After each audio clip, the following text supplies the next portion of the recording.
In today's video, we're going to be taking all of this and putting it in there.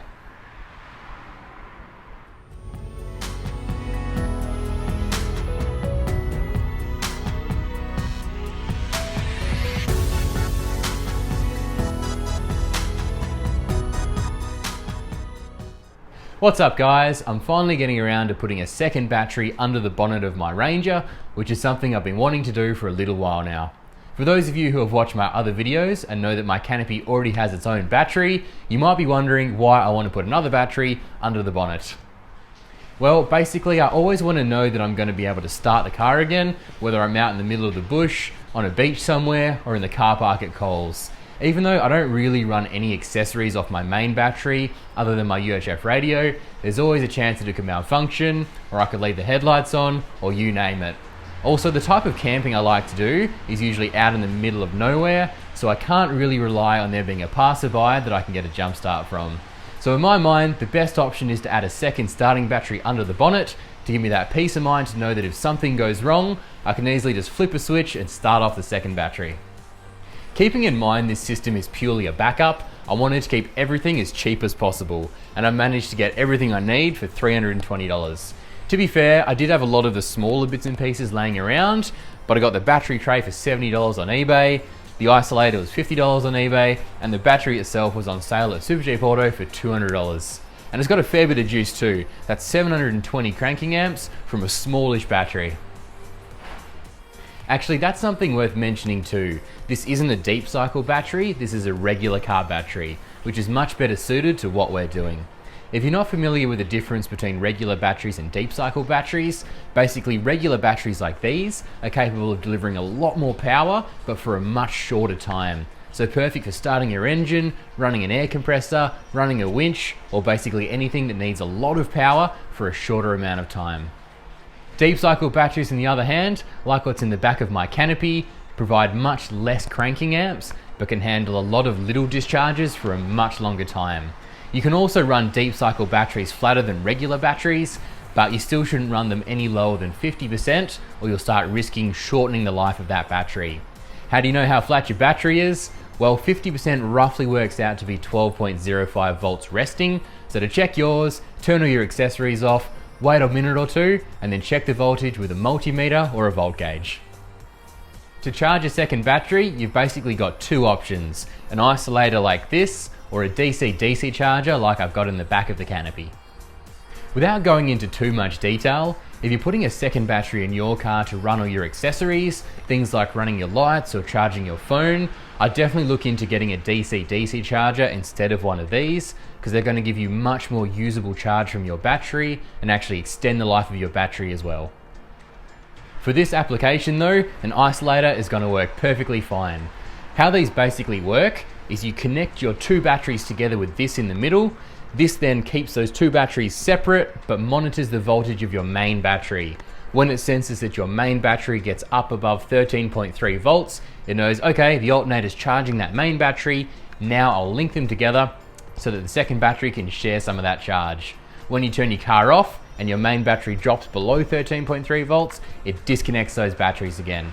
That way when you're camping, you can safely use your second battery, plug all your accessories in, and this has kept those batteries separate so that you're not draining your main battery. The next day when you start your car again using your main battery, this links the batteries together again and your second battery can charge back up. Anyway, let's get onto it. To start with, I'm going to get this battery tray installed. So this one's specific to my Ranger, so yours might look a little bit different, but they normally come with pretty straightforward instructions on how to install them.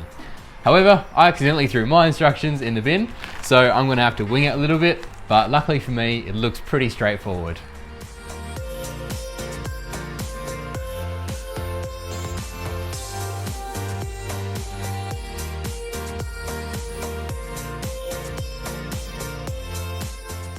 Alrighty, that battery tray went in without too many issues. Now better make sure the battery fits.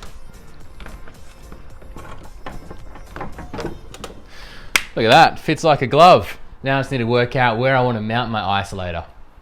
Alrighty, so I've found a home for the isolator up here on the firewall. I chose here so it's nice and high and kind of at minimum risk of getting wet because it's an electrical component.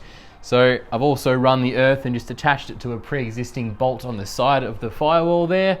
And pretty much all that's left to do now is just run wires in between all this to link it all together. Okay, first up for the wiring is I'm going to be earthing this new battery. And to do that, I'm going to look for an existing bolt in the body of the car around this new battery somewhere that I can connect this earth to.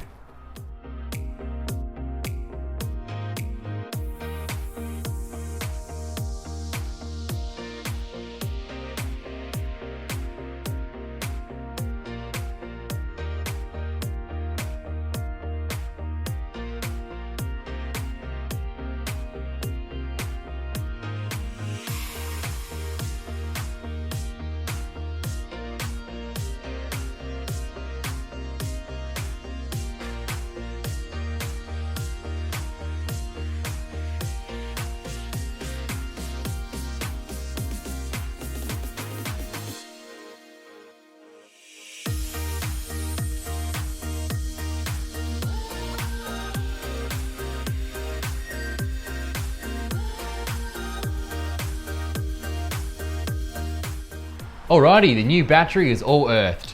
If you want a very rough way to check if your earth is working or not, you can take a standard multimeter, touch the positive onto the positive terminal of your battery, and then touch the negative onto somewhere on the car body.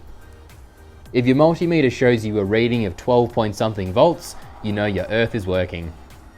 Alrighty, we're on to the positive. When you install dual batteries, or any accessory for that matter, it's important to properly fuse it as close to the battery as possible. Remember that you're only protected after the fuse, so if I put a fuse here, for example, and something happens to the wiring back here, it could be bye-bye Ranger. So I'm going to be putting my fuse right back here as close to that positive terminal as possible, and because we're dealing with two batteries, I'll be doing the exact same thing on the other side.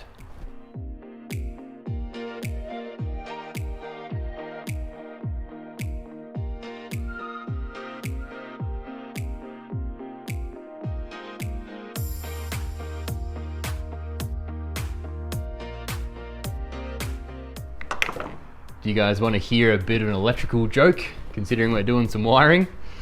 What did the man do when he caught his son chewing on some electrical wires? He grounded him. Safe to say that he's currently doing a lot better and he's been conducting himself well. I better get back to doing the wiring, I think.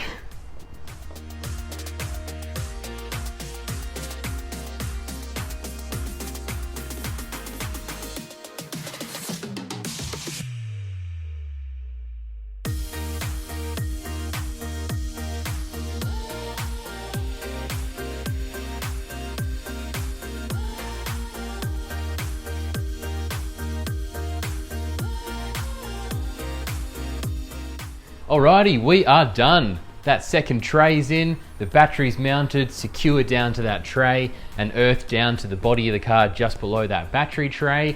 Both the positive leads are in, both fused really close to the positive terminals of each battery. Running back to that brand new isolator that we've mounted up on the firewall of the car here, and earthed just next to it using the existing bolt. I ran out of conduit about here, so at some point in the future I'm going to have to go back through and just add that extra strip, and that just protects those wires from any wear and tear over the years. Yeah, all that's left to do now is I'll start the engine, make sure that as soon as the alternator starts charging this battery, that the isolator detects that and kicks in the charging through to that second battery.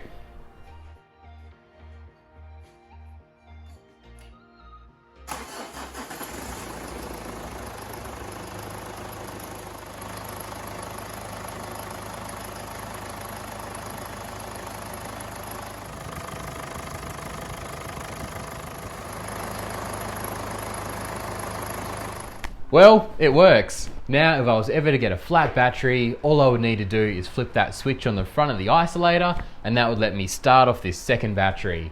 Also, if I'm ever doing a day trip without the canopy on, I can safely run my fridge and other accessories off this second battery, and I won't be risking running my starter battery flat. Anyway guys, that brings us to the end of this episode. Thanks for watching. I hope you learned a thing or two about batteries, and I'll catch you in the next one.